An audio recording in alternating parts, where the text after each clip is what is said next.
Após visitar o ex-presidente Jair Bolsonaro na Papudinha, o senador Flávio Bolsonaro falou sobre as divergências entre integrantes da família e aliados políticos. Quem chega agora é o André Anelli, tem mais informações a respeito do que disse Flávio Bolsonaro, principalmente em relação ao nome de Michele.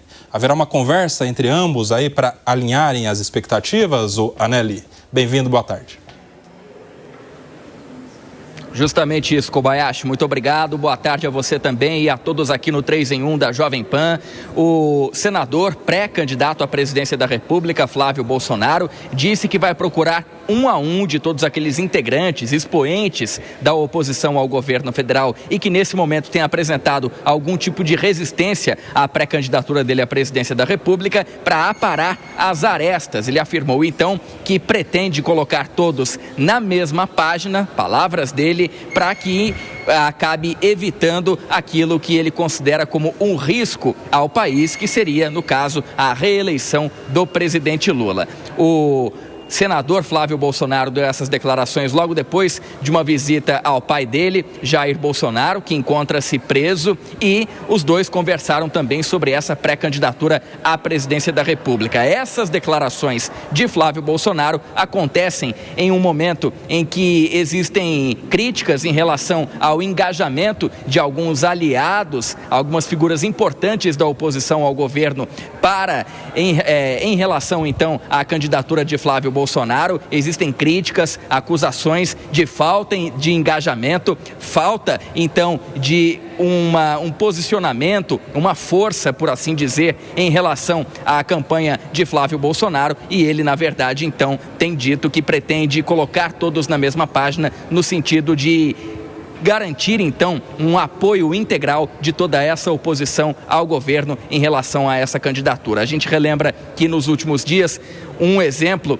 dessas rusgas que tem acontecido na oposição foi o deputado federal Nicolas Ferreira, criticado por um dos filhos do ex-presidente Jair Bolsonaro, Eduardo Bolsonaro, também nessa questão envolvendo uma falta de engajamento na candidatura à presidência da República. Nicolas minimizou todas essas críticas e também em relação a Flávio Bolsonaro, ele pretende trazer mais para perto a esposa de Jair Bolsonaro, Michele Bolsonaro, que no caso seria então a madrasta dele, ele é enteado dela, e tudo isso fazendo com que então haja mais força, mais unidade, mais integração em relação a essa campanha política. Michele Bolsonaro, que até o momento foi indicada por Jair Bolsonaro, segundo os filhos do ex-presidente Jair Bolsonaro, para concorrer ao Senado aqui pelo Distrito Federal e que tem um potencial então de angariar votos também para Flávio Bolsonaro, como ela acabou fazendo nas eleições passadas com o Damares Alves, que começou lá atrás nas pesquisas e terminou eleita graças a esse apoio de Michele Bolsonaro. Então,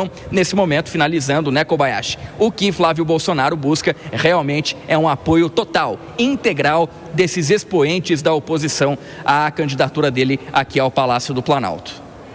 Muito obrigado, André Anelli, ao vivo, direto de Brasília. Daqui a pouco você volta com outras informações. E a gente tem um vídeo do Flávio Bolsonaro falando justamente a respeito disso. Vamos acompanhar.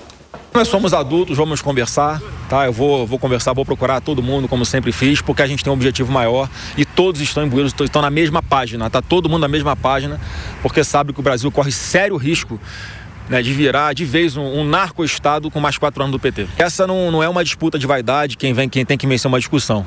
Todo mundo compreenda o mais rápido possível que a gente tem uma missão, que é resgatar o Brasil. Então é nesse aspecto que funciona a cabeça do Eduardo Lar, mas eu conversei bastante com ele, ele se comprometeu ali, enfim, a colaborar da forma que ele puder.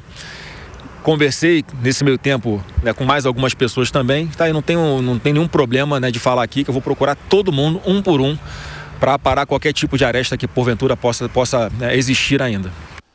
Zé Maria Trindade, Flávio Bolsonaro dizendo que está todo mundo na mesma página, mas acho que um está numa beirada e os outros estão na outra beirada dessa página, né?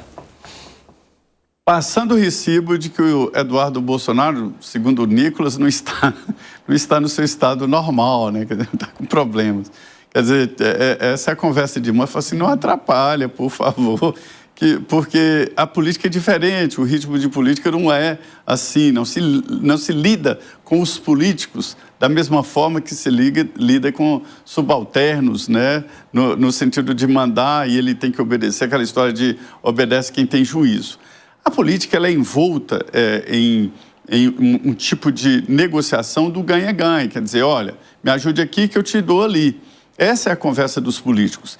E essa eleição do Flávio Bolsonaro, ela é um pouco diferente, porque, veja bem, para ele é mais importante o apoio da família, o apoio do Nicolas e tal, do que de partidos. Não adianta fazer um rosário de partidos políticos, um latifúndio no horário eleitoral, se não tiver exatamente apoio dos que estão mandando na política. A política é diferente. Eu conversava agora, há pouco, com uns deputados, numa reunião, em que todos eles diziam assim, olha, está diferente, eu estou em campanha eleitoral para a reeleição, as plataformas estão mandando, enfim, a política mudou, eu chego para conversar com o prefeito, que eu ajudei muito, mandei emendas, construí quadra poliesportiva, calçamento, não sei o quê, e o filho dele está no telefone pedindo voto para outro, que nunca foi na cidade. Mas é a nova realidade, a política está assim. E o Flávio Bolsonaro está em busca de uma posição ali de centro. É a única chance que ele tem de tirar o PT do governo, né? É buscar o pessoal de centro. E ele já foi atrás do marqueteiro do Aécio Neves, do Ronaldo Caiado, e está tentando fazer exatamente esse posicionamento. Aí vem o Eduardo Bolsonaro e joga água na fervura, né? Então, é muito complexo. Então, um momento crucial para a formação de um embasamento político forte, diretamente com o povo. Essa é a estratégia. Não adianta os partidos, o Centrão. Eu vi um diálogo dizendo, olha, o Centrão é muito forte aqui, em Brasília, no Congresso Nacional. Na urna, na definição de votos, não. Né? Está a prova aí. Flávio Bolsonaro é hoje o polarizado com o presidente Lula, não há mais espaço. Todo mundo já entendeu isso.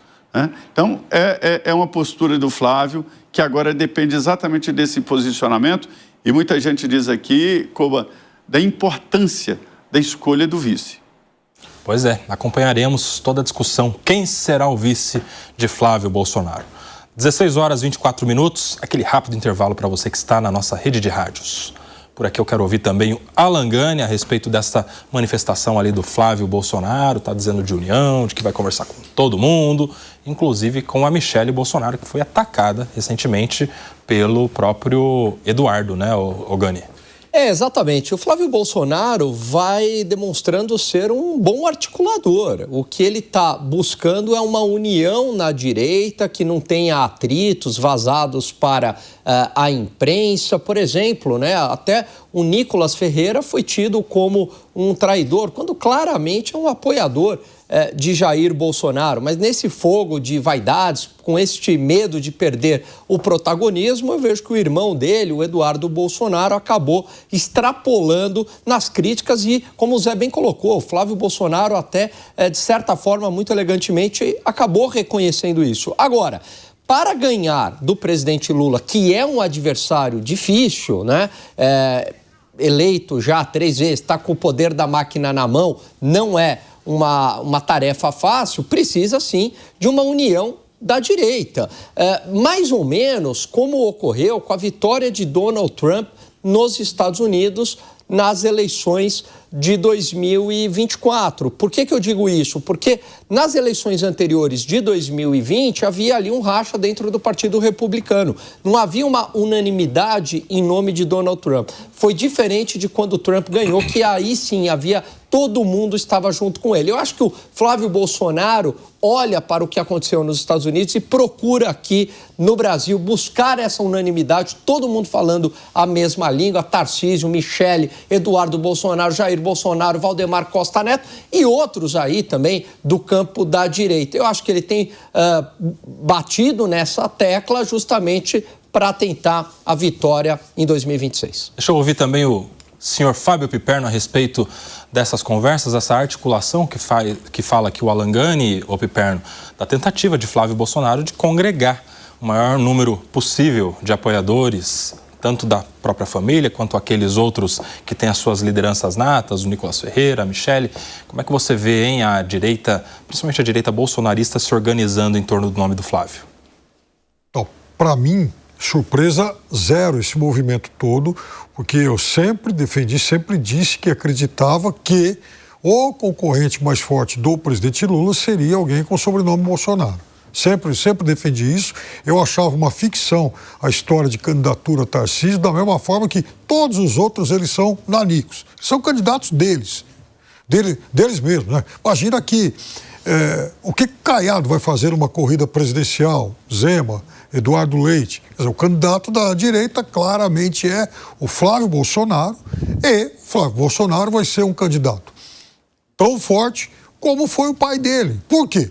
Porque lá na frente vai haver um afunilamento, vai haver voto útil já no primeiro turno e mais de 90% dos eleitores brasileiros eles se decidirão entre lá por Lula e Flávio Bolsonaro. Aí depois os dois que disputem lá o meio para ver quem é que tem lá alguma vantagem, porque esse meio, essa pequena fração da pizza que vai sobrar lá na frente é de fato quem vai decidir. Agora, Flávio Bolsonaro, ele também, do ponto de vista do discurso, ele vai sendo agressivo, certeiro, e o outro lado está demorando muito para responder, para reagir. Quando ele chega numa entrevista banal como essa, fala, porque temos que tirar, o PT, porque senão isso vai se tornar um narco-estado. Ele está fazendo uma acusação muito séria e que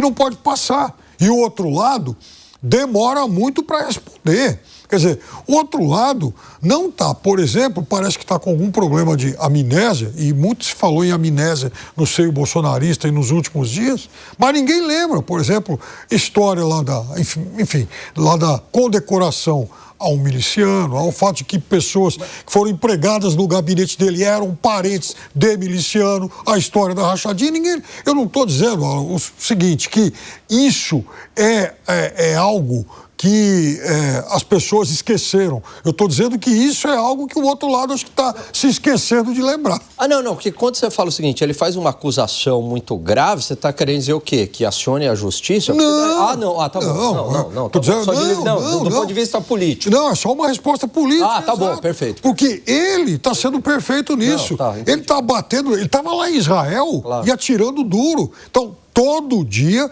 ele faz um duro ataque e ele está no papel dele. Ele está disputando uma eleição para presidente, ele não pode fechar a boca. Agora, o outro lado está de braço cruzado olhando.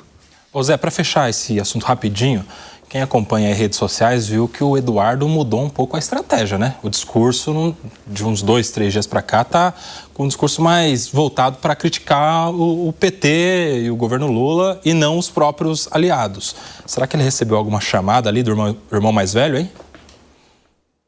Pois é. Receber chamada de irmão mais velho é um negócio complexo, ninguém gosta, né? Aliás, dizem que todo mundo devia ter um irmão mais novo exatamente para sentir o peso do grilo falante ali na orelha. Mas, olha, isso aí é diferente. Todo partido político, e eu considero o Bolsonaro e o grupo dele como um partido político, né? É um grupo ali unido que tem uma ideia, tem uma bandeira e tem um propósito. Ele, antes da eleição propriamente dita, tem esse debate interno.